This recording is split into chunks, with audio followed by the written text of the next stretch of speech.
안녕하세요, 취미갑니다. 셋째 날 아침에 호텔에서 나와서 다시 하늘을 체크해봤습니다. 구름이 많이 꼈는데요. 일단 태풍은 열대성 저기압으로 내려온 상태라 가벼운 마음으로 출발했습니다. 여기는 오사카 역입니다. 오메다에 있는 역이죠.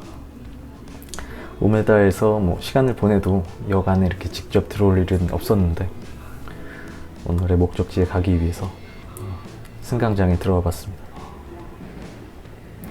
지금 저 기타줄 같이 5줄 있는 게 우리 안전문 같은 기능을 하더라고요. 신기하게 올라가고 내려가는 게 재밌어서 시간을 두고 좀 찍어봤습니다. 얼굴도 시간을 두고 좀 찍어봤습니다. 제가 탈 전철인데 여기는 문이 다르네요. 처음에는 복숭아맛 물이었지만 점점 그 단맛이 부담스러워져서 녹차로 갈아탔습니다. 전철의 전면을 저렇게 볼 수 있게 돼 있어서 영상을 찍어봤습니다. 저 자리는 어린 친구들의 자리인 것 같아요. 옛날 생각도 나고 재밌었습니다. 치카구치 역이고요.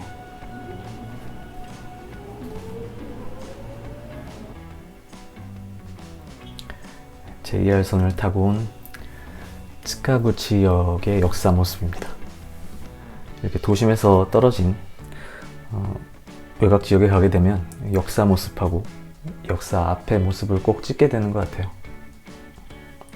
이런 모습들이 관광지에서 볼 수 있는 모습이 아니기도 하고 뭔가 일본 같다는 느낌이 듭니다. 이동 중에 수변 공간도 있고 통유리로 멋진 로비가 있는 건물 단지가 있어서 찍어봤습니다.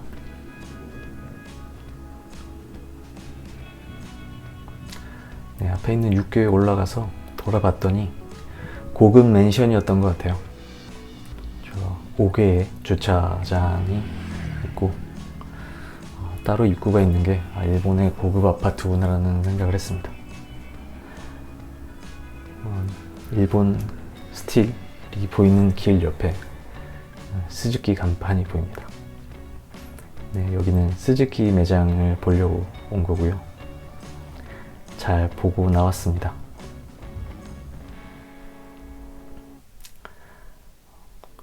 역으로 돌아가는 길에 이런 하천이 있었는데 보이시나요? 뭔가 동그란 코를 내밀고 숨을 쉬고 있는 거북이라고 해야 될지 자라라고 해야 될지 동네 하천에서 거북이를 보게 될 줄은 몰랐습니다.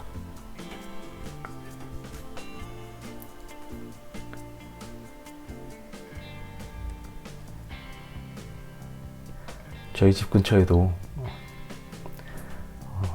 우이천이 흐르는데 거기에서는 물고기 새들은 봐도 거북이까지는 볼 수 없었는데 지금 보니 이렇게 길게 찍을 일인가라는 생각은 드네요. 다시 역으로 돌아왔습니다. 첫째 날은 이렇게 바이크 관련된 일정은 끝났습니다. 스즈키 매장 하나만 둘러본 거죠. 태풍 때문에 이후로 어떻게 될지 몰라서 가능한 한 많은 일정을 첫째 날에 몰아놨기 때문에 셋째 날에는 준비한 일정들을 다 소화하게 돼서 자유시간이 되게 많아졌죠. 그래서 우메다 인근에서 시간을 많이 보냈습니다. 한신과 한큐 백화점을 이어주는 브릿지를 지나서 백화점에 들어왔습니다. 여기는 명품 가방들을 이렇게 쌓아놓고 할인을 하고 있었어요. 그래서 일본 사람들이 되게 많았습니다. 제가 가려고 했던 곳은 식당가에 있는 스시집입니다. 근데 두 백화점 중에 어느 곳이었는지는 헷갈리네요. 첫 번째 백화점에서 여기가 아닌가 보다라고 하고 두 번째 백화점에 갔을 때 맞게 찾아왔다는 걸 알게 됐습니다. 네, 여기입니다. 저렴한 초밥집을 찾아서 먹어봤는데 만족스럽지가 않았어요. 그래서 맛있는 초밥집을 먹으려고 할 때 알게 된 초밥집입니다. 회전 초밥집인데 이제 위생을 이유로 회전을 시키지는 않고 있었어요. 이렇게 패드로 주문을 할 수 있었고요.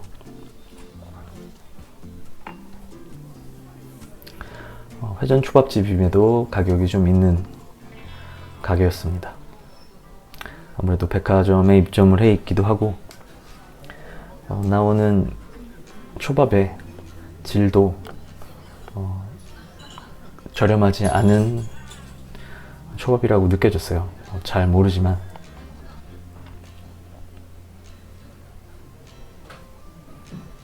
제 입맛에는 관광객이 많은 번화가의 길에서 찾아 들어가는 초밥집들보다는 더 만족감이 높은 가게였습니다. 연어가 먼저 나왔네요.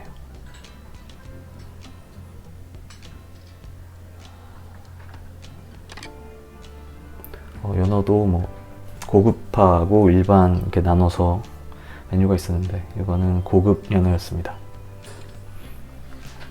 장어가 두 번째로 나왔고요. 초밥 참치 세트입니다.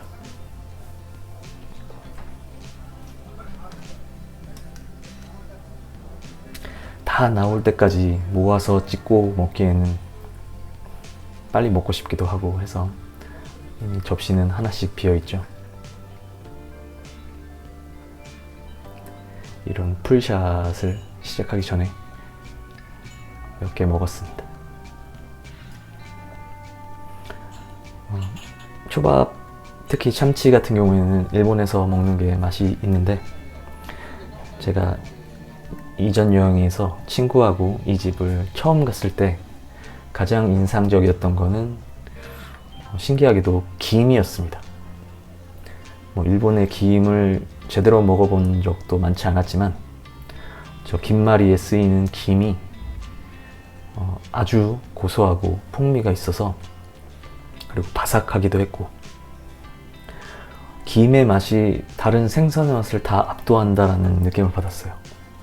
근데 그날 친구도 같은 느낌을 받았습니다. 그래서 그날은 김말이들을 여러 개 시켰는데 그 이후로도 몇 번째 가보지만 그날의 김의 감동은 다시 오지 않고 있습니다.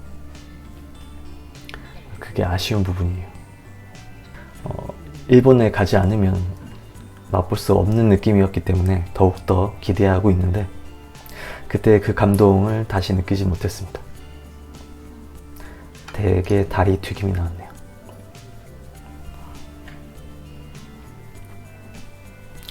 지난번 영상에 말씀드린 것처럼 호텔 조식을 신청해서 먹었습니다. 전날도 호텔 조식을 먹고 이거는 점심 같은 거죠. 돈을 냈기 때문에 맛이 있지는 않았지만 카레를 중심으로 조식을 해결하고 나왔습니다. 대게는 튀김도 바삭하고 무난했지만 가격 대비 그렇게 만족도가 높지는 않았어요.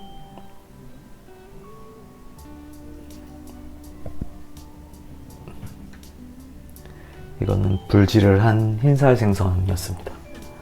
이거는 맛있었습니다. 마지막에 추가한 메뉴인데요. 추가하길 잘했다라는 생각이 들 정도로 앞에 먹은 게 있어서 배가 좀 불렀음에도 굉장히 맛있게 먹었습니다.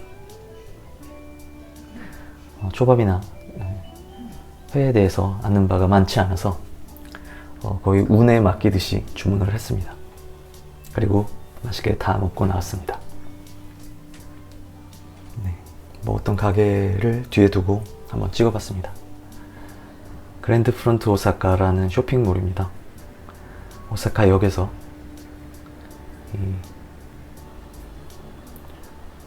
루쿠아를 지나서 넘어가는 쪽에 있는 쇼핑몰이고요.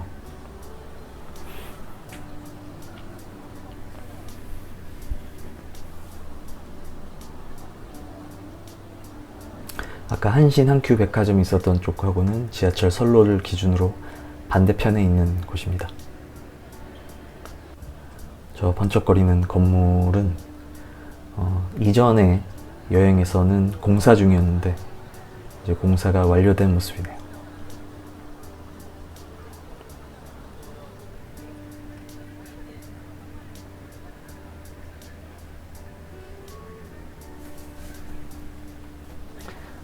플라스틱의 약자인 것만 같은 브랜드 이름인데요. 가면 가끔 구경을 하는 매장입니다. 우리가 익숙하게 알고 있는 유니클로 그룹에서 운영하는 브랜드예요. 20, 30대 직장인들의 의류를 컨셉으로 만들고 있는데 플라스틱이 진짜 이름인지 합성 섬유를 많이 사용하는 브랜드입니다. 그만큼 좀 취급이 용이하지 않나라는 생각을 해요. 실용적인 원단들을 가지고 굉장히 기본적인 제가 좋아하는 복잡하지 않은 디자인의 의류를 만들고 있습니다. 다만 유니클로처럼 가격이 만만치는 않았습니다.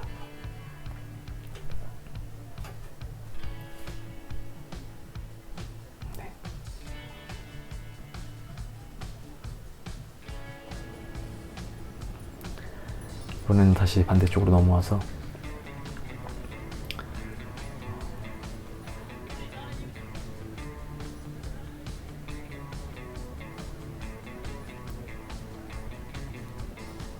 kit대 오사카라는 식당 가죠.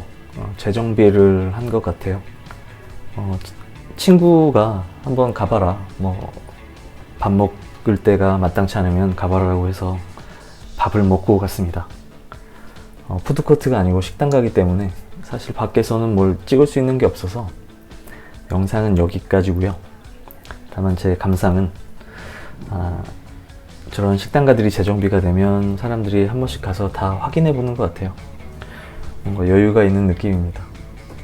제가 여유가 없는 걸 수도 있고요. 네, 한큐 맨즈 백화점을 지나서 상점가를 걷게 됐습니다. 처음에는 저런 반짝거리고 사람이 북적대는 상점가를 걸어야 일본이구나, 재밌다라는 생각을 했는데 이제는 오히려 더 쓸쓸한 느낌입니다. 혼자 가서 그랬을 가능성도 크고요. 그런 상점가 가운데 신사가 있어서 들어가 봤습니다.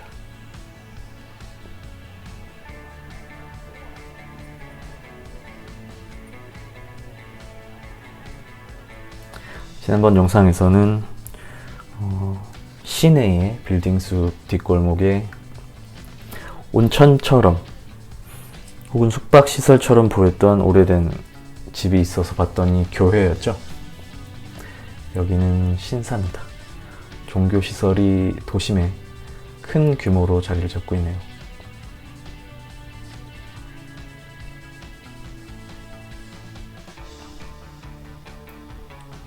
기도하는 방법도 써있고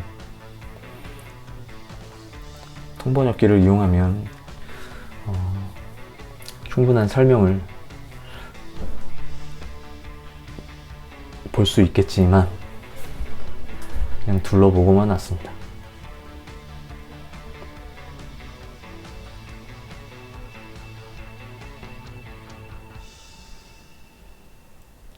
밤이라서 그런가 화질이 좀 많이 떨어지네요.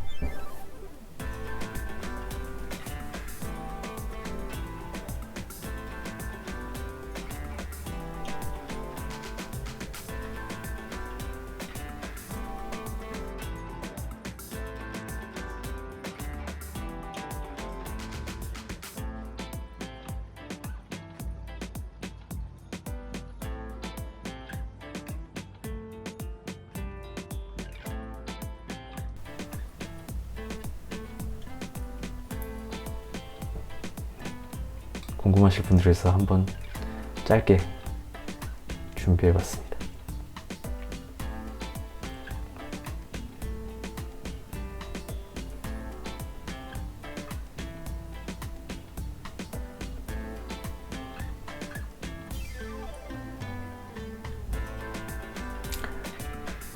밤에도 불이 꺼지지 않고 이렇게 밝게 보여주고 있어서 구경하기 오히려 좋았습니다.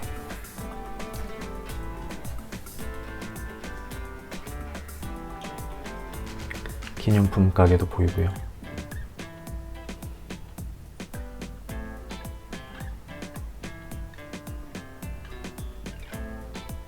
이쪽 문이 큰 걸 보니 후문으로 들어와서 정문으로 나가는 느낌입니다.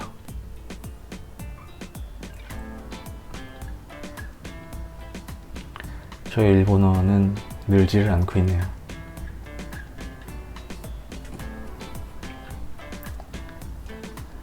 밤에 이렇게 층별로 간판들이 안내되어 있는 빌딩들은 대체로 술집인 것 같습니다. 마지막 밤을 비가 달래주는 와중에 라면집에 갔습니다. 마제소바가 유명한 집 같은데요.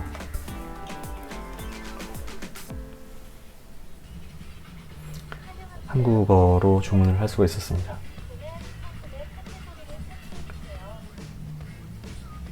저는 마제소바를 먹어본 적이 없는데 이날은 용기가 났습니다. 그래서 가장 비싼 차슈 간장 마제소바를 주문했습니다. 마렌이라는 가게고요. 나왔습니다. 계란 노른자에 강렬한 주황색이 인상적인데요. 옆에 마늘이 조금 나왔고요. 처음 먹어보는 겁니다. 이전에 생각을 할 때는 왠지 느끼해 보였어요. 국물이 없었고 비비는 느낌이 뭔가 좀 걸쭉해서 마요네즈 같은 질감, 점도의 무슨 소스가 느끼하지 않을까라는 생각을 했던 메뉴인데 실제로는 느끼하지 않은 익숙한 맛이었습니다.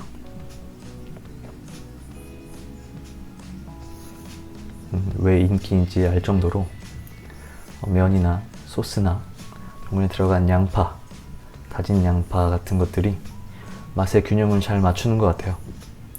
그리고 식초라든가 마늘이라든가 이런 것들로 약간의 변주를 줄 수 있어서 처음 먹어봤지만 거부감이 전혀 없었던 메뉴였습니다. 녹차로 넘어갔다 그래놓고는 다시 과일물이 옆에 있네요.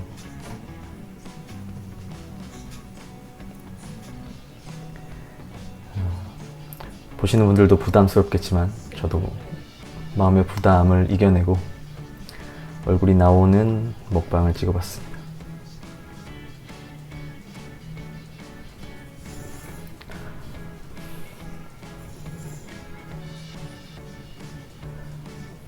지금 이렇게 영상을 편집하면서도 마음이 편하지가 않네요. 왜 제가 먹는 모습을 보는데 이렇게 마음이 불편할까요?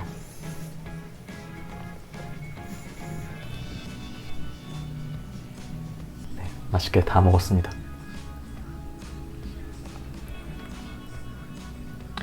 새로운 메뉴에 도전했다라는 걸 혼자 뿌듯해하면서 가게를 배경으로 걸어 나왔습니다.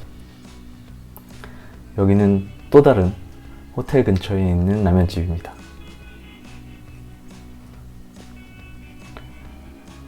갑자기 라면집이 연속 2개로 나와서 어색하시겠지만 시간이 좀 지나긴 했습니다.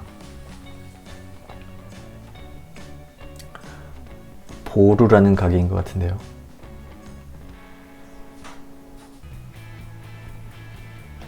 내부는 이렇게 생겼고요. 저는 아까 메뉴 중에서 새우가 들어간 라면을 시켜봤습니다.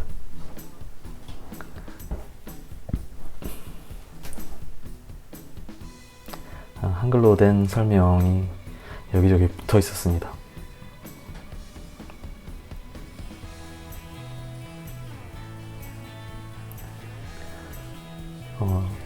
넘버원 메뉴는 베이컨이 들어간 라면이었는데 이미 차슈가 들어간 마제소바를 먹고 와서 이번에는 새우로 주문했습니다. 제 티셔츠가 바뀌었죠. 호텔에 들어가서 씻고 쉬고 있는데 이대로는 끝내면 안 되겠다는 생각이 컸습니다. 늘 그렇죠. 그래서 주변에 구글로 평점이 높은 라면집을 검색했습니다. 맛은 굉장히 좋았어요. 새우의 맛이 강했고 국물도 느끼하지 않은 새우의 그리고 해산물의 깊은 맛이 났습니다. 뭔가 새우깡의 라면 버전 같은 거예요. 막 과자 같은 맛은 없는 대신에 돈코츠 라면 같은 그런 느낌도 없었습니다. 그래서 처음 먹어보는 맛이어서 더 좋았고 그리고 굉장히 맛있었습니다. 여자 직원분이 굉장히 친절하셨어요. 서로 제가 일본말을 못하고 해서 소통이 원활하지 않았음에도 제가 영상을 찍고 있으니까 유튜버냐고 하면서 저를 구독해 주셨습니다. 저는 사실은 오토바이 유튜버라고 얘기를 했음에도 구독을 해 주셔서 즐거운 경험이었습니다. 남자 주방장 주인처럼 보이는 주방장 분은 무뚝뚝해 보였지만 균형이 맞는 것 같아요. 여자 직원분하고 관계가 정확히 어떻게 되는지는 물어보지 못했지만 늦은 시간에 간 라면집이었는데 즐거운 경험이었습니다. 네, 깨끗하게 다 먹었고요. 배에 여유가 있었다면 일본 메뉴까지 베이컨 메뉴까지 다 시켜보고 싶었습니다. 간판을 배경으로 다시 나와봅니다. 네, 마지막 날 아침입니다. 마지막 날을 영상에 같이 붙여봐요. 공항에 가기 전에 링쿠 아울렛에 갔습니다. 쇼핑을 하러 간 건 아니고 이 바다를 보기 위해서죠. 날씨 좋을 때 바다를 보고 있으니까 이제서야 좀 휴가 같은 느낌이었습니다. 이전까지는 사실 출발 전부터 태풍 때문에 고민이 많았고 마지막 날까지도 태풍 걱정이 1번이었는데 마지막 날은 이렇게 좋은 날씨가 반겨주네요. 링크타운에서 보는 바다도 좀 마음을 시원하게 해줬습니다.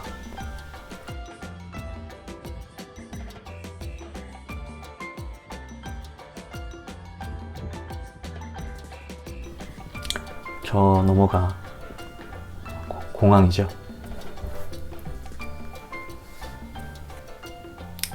일부러 공항 한정거장 전에서 내려서 이렇게 바다를 보고 있다가 버스로 이동했습니다. 네. 이렇게 오사카의 셋째 날과 마지막 날의 영상을 마치도록 하겠습니다. 구독과 좋아요를 부탁드리고요. 고맙습니다.